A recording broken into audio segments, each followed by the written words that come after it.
Anybody else got anything to add? All right. Curious, when I was a kid, science fiction and fantasy was always viewed as something that men wrote. And as I got older, there were a lot more female writers. And I'm wondering if you ever experienced any kind of pushback, either from your family, your friends. You know, did you have to overcome anything kind of mentally to allow yourself to write this genre, or is this something you always really felt like this was something that you wanted to write from the beginning? The only thing that made me hesitate for like a split second, maybe 10 seconds, a little bit longer than that, was the fact that I was writing sex scenes, and I knew my family's going to be reading these sex scenes, and I wanted to make them pretty, you know, hot and heavy and whatever.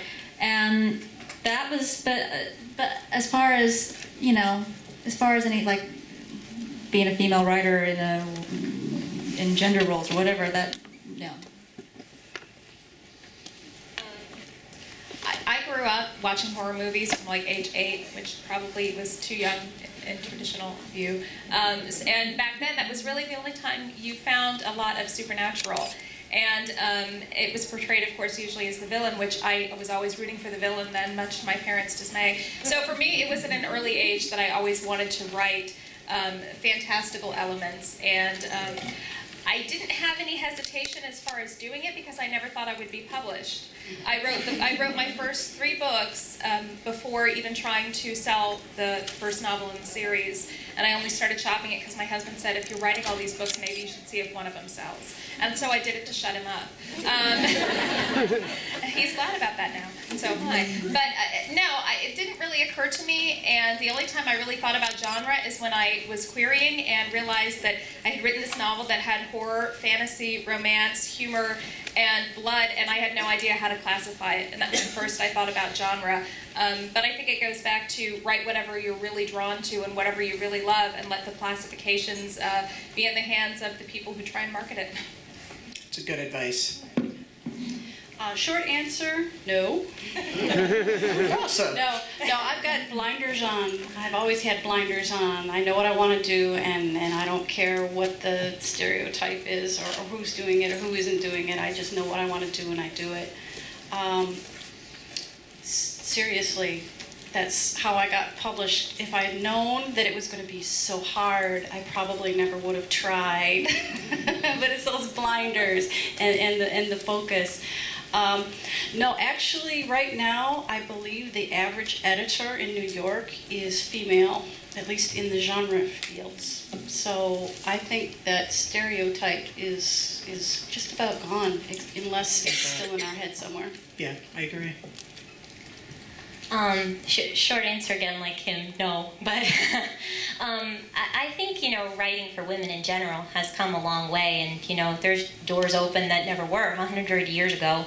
But I think you do sometimes see biases maybe in genre. You know, fantasy is open to any gender writer, whereas, you know, sometimes I look at maybe the romance genre where, you know, who can think of a romance book, you know, penned by a guy?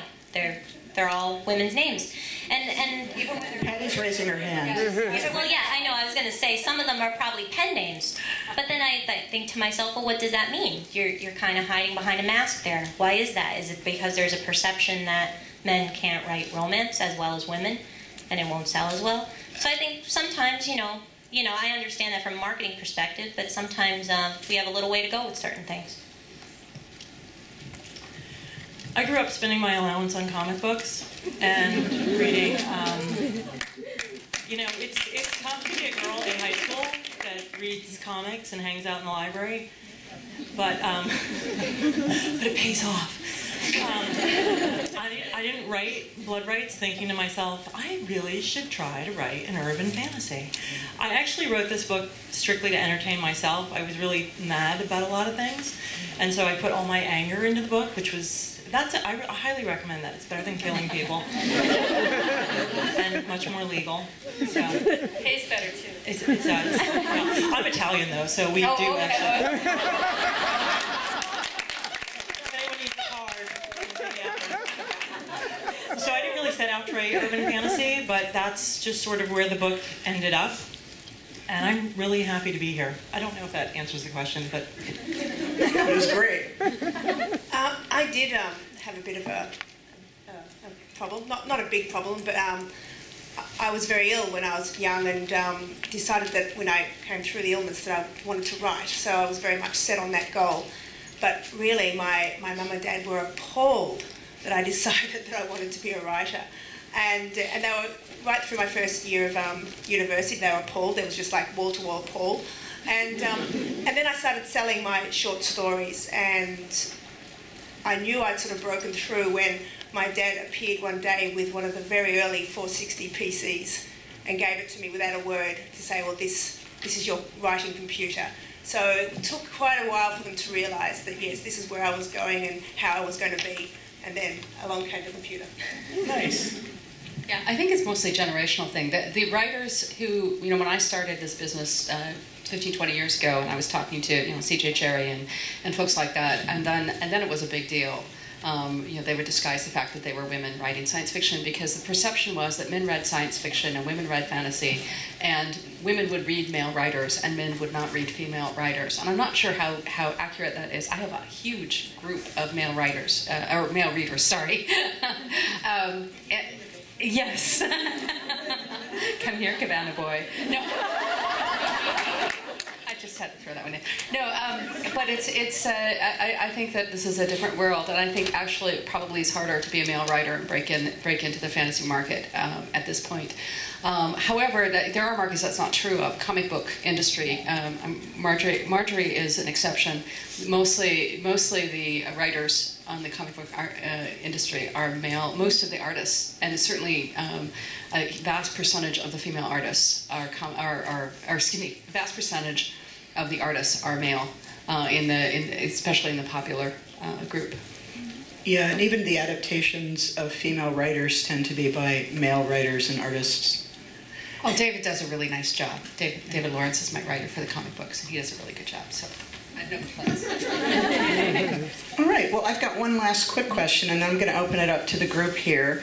What female writers, genre or not genre, really inspired you as a writer?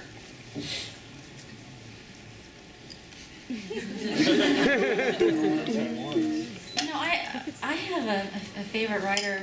She's not very well known, Jean Stratton Porter, and Freckles. Freckles, thank you. Yeah, and Girl of the Limberlost, and she's not very well known, but for some reason when I was growing up, those books meant a lot to me, and so it's writers like that made me kind of want to put myself into a story and grow with the words. MMK wrote The Far Pavilions, and I read it when I was a teenager, and it's one of those books where I looked up at the couch and was surprised that I wasn't somewhere in India, because I was so drawn into the story, and that made me want to be able to create something that made a reader feel like they were someone else. And then when I was in my early 20s, I picked up my first Diana Gabaldon book and just absolutely fell in love with her heroine and her hero. Her heroine was funny, which was a bit different from what I had read at the time. And her hero was, very strong, and yet also not so strong that you didn't know when he got hurt physically or emotionally. And it also was a recurring character series, which just drew me in that much more. So those are probably two big influences. I'm going to say my biggest influences, and I was reading mostly in the 70s, very early 80s, would probably be Andre Norton and Anne McCaffrey. And I think Anne McCaffrey was the biggest one, because when I first opened up Dragon Singer, and you read the little blurb in the front, and you read it, and it sounds like the brown dragon is speaking to her. I was so excited for that. It was like a dragon is speaking to this girl. And then I read the book, and I was so disappointed that it wasn't a dragon that was speaking to her. It was the dragon's rider.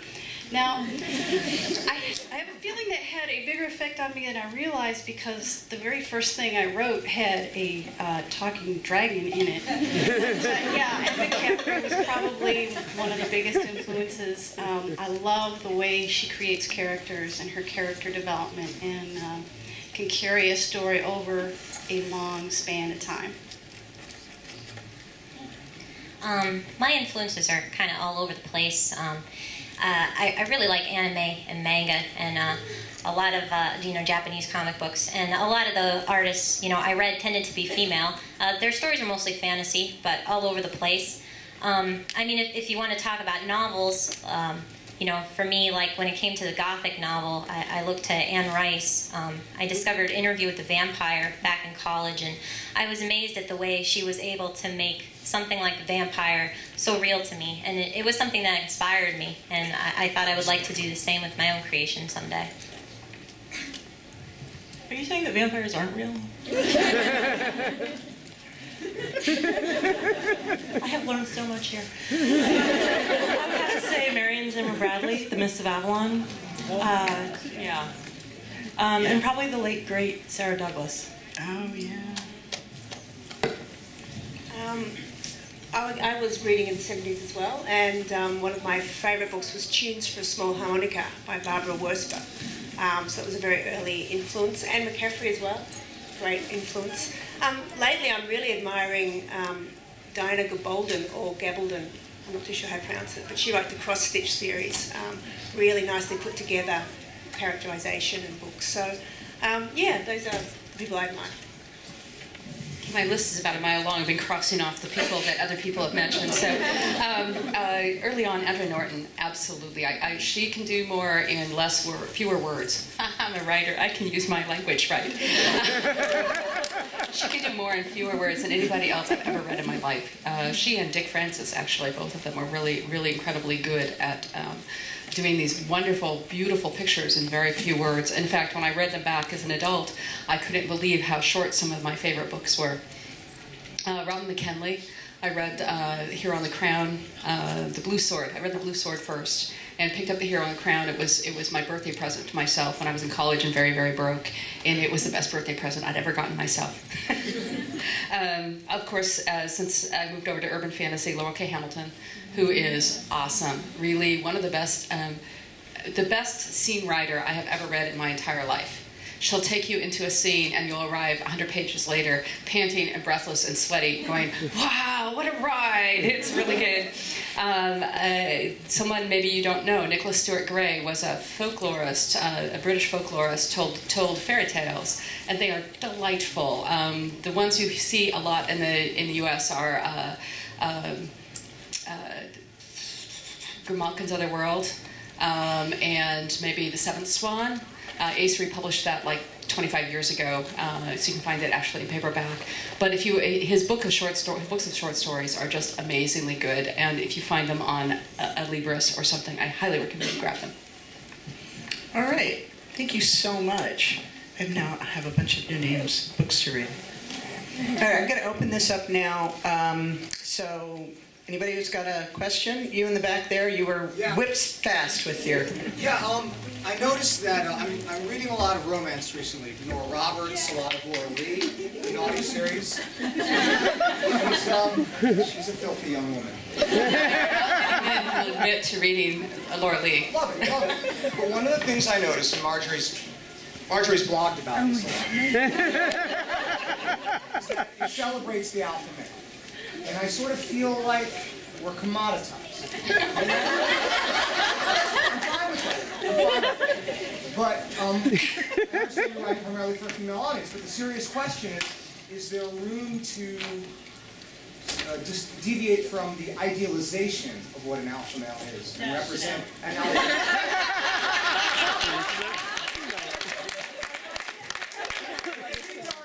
Could it be done in a way that would appeal to both a female audience and a male audience? That's my question.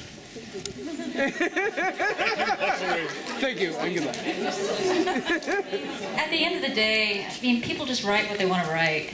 I mean, like, if the writer in this particular story feels like they need a guy who is going to be like pure 100% awesome alpha, then, you just write that into the story. And so, I mean, I don't think also any of us are writing stories that are putting down men. I mean, I don't think we're like going into these stories and saying, like men are just these beefcakes with little brains, and we're anyway. So I But you know, we're trying to write full, you know, like well-rounded characters, and yeah, I guess men are objectified to a certain extent. But you know what? I'm gonna answer this question very well. I'm gonna get like not like very PC in a moment. So I'll say that some of the biggest compliments that I've gotten on my male characters have nothing to do with quote unquote their alphaness. I've had some people say, I love how, you know, your hero Bones is always honest with a heroine. Any male can aspire to honesty. Really, you can. And, you know, and loyalty. I mean, that's a very alpha characteristic, but then again, it's nothing that the average guy isn't capable of. So you can have an alpha character who's an ass, and you know, a lot of women won't find him attractive, but a lot of the things that women find most attractive in a man has nothing to do with how much he can bench press. So I'd say that there's a lot of things for the male reader that you can, you know, it's like a cheat sheet really into the female psyche in some ways, that you can look at, and not all of them have to do with the size of the shoulders or the size of other things. I'm sorry, I don't understand your question.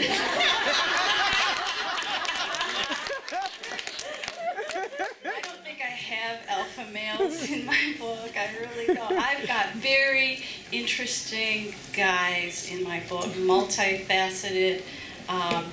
They make mistakes. They do good things. They do bad things. Really, I try very hard not to stereotype them.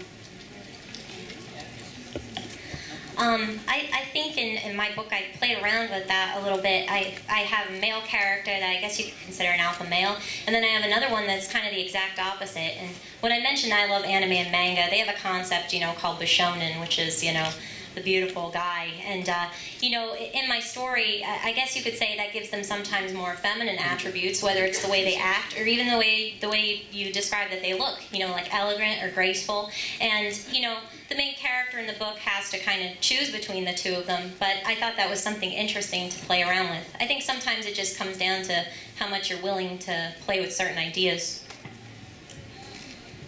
I come out of a romance background, and I have a lot of friends that wrote what you'd call a beta hero. They're not writing those series anymore. Women don't want to read those guys. I mean, some do, okay? But it doesn't seem to be what women really respond to. What they seem to respond to is the alpha male who's also a bit of a tortured mess. Because only the right woman, yes, I'm looking at you too. Because only the right woman can fix that guy. And although in real life, I think we all know that that guy can't be fixed. Except through a divorce. So those guys, the beta heroes, do exist, but they're not nearly as plentiful. And there's a reason, but readers just don't respond to them the same way. I think that, you know, you're always trying, as you say, always trying to create rounded characters. But in a sense, I'm writing about heroes and heroines, so there's a certain aspirational quality to my characters in the sense that they are bigger than normal, and so I think that some of the attributes get, you know, bigger, I'm gonna leave it right there. You know, my favorite romance of all time is Georgette Hires Cotillion, who is definitely a beta hero, and he's so flippin' awesome. Anybody that's helping a couple elope and remembers toothbrushes, you know, he's awesome. I think that it's more important to have rounded characters, and my problem is when I write strong female leads, and all my characters mostly are strong female leads, trying to come up with somebody they're not going to steamroll over the top of. You have to have somebody who's got a backbone. Now that does not mean that they have to be alpha, you know, and it's okay. And I write werewolves with lots of alphas, but that's the way it goes. But you know, I don't think that it actually has to define the person. I think people are much more. They're much more to people than whether they're alpha or beta people. I think that that's an aspect of their personality and not the only thing that they have going for them.